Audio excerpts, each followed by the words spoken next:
Hello, so my name's Natalie. I'm a self-published author from Hampshire, and this is one of my first videos explaining about self-publishing and the process that I like to use to publish my books.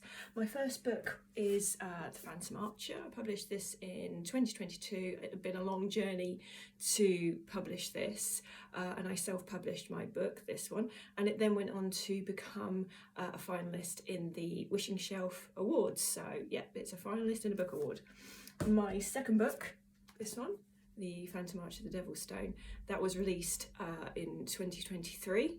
So that's my newest book. But what I wanted to talk about today was the difference between a self-published book, independent book, traditionally published book. So what different types of authors are these? It's not that difficult, but it can be a little bit confusing, these different terminologies that we use. I call myself an independent publisher. That's mainly because I have a whole team that helps me, so it's not as though I don't feel like I'm doing this completely on my own, but it is also known as self-publishing. I do every stage in the book to produce the book. So often it's called self-publishing, but I prefer the term independent author or indie author, as you might see on the internet quite a bit. So what is the process of getting your book into print? Well, nothing against traditional publishing, and we call it traditional. That route is when you go to get an agent, and you might do this. Generally, you send your manuscript in via email. I'm not sure any printing presses or anything like that actually accept printed out ones, I might be wrong.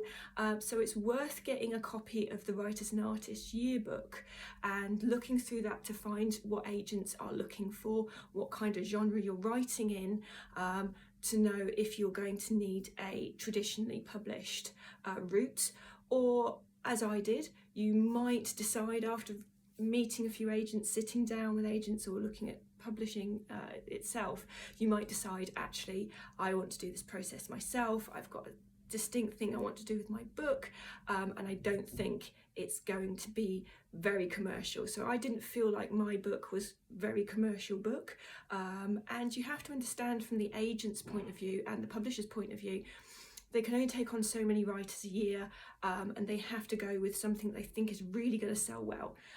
So they can't always take that punt, even if they think your book's really good. So that's the route I ended up going down. Was I ended up going, do you know what, I'm going to do this myself, and we have all the tools now to do this ourselves. So I found my own editors, my professional editors who are amazing. I found my own editors. I've got a cover artist who does all my book covers for me as well. I use a copy editor and a proofreader. But self-publishing, so I use a lot of people in my team. So that's what self-publishing means. And then I upload that to whatever platform I'm using. So the first book, this one, is through Amazon.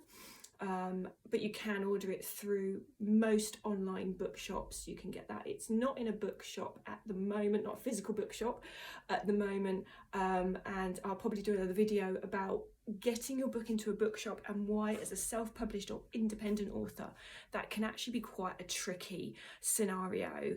And you know, I'm not saying there's barriers against that, but that can be a little bit tricky to get your book into a bricks and mortar bookshop or even a library when you're self-published. So there are a few hurdles to navigate, but it's kind of fun. It's all fun and games in the self-publishing world. But basically, self-publishing and independent mean you do every step yourself.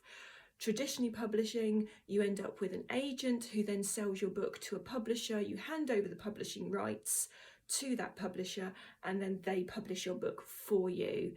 You shouldn't be paying any agent or publisher up front.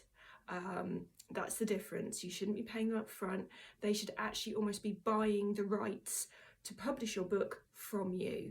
Okay, so I hope that really makes a little bit of sense about the difference between self-publishing, independent authors, and traditionally published authors are. So if you follow me on TikTok, if you follow me on Instagram or any of the other socials, you'll notice this particular video I've updated, especially for this YouTube channel that I'm starting, with a few different tips and ideas and things that have been going on in my life. So hopefully that all makes sense to you. You can follow me on all of those socials and look in the bio on the YouTube channel, and you can always subscribe so that you'll get an alert when I put up a new video. So hopefully that all helps, and see you on the next video. Thank you. Bye bye.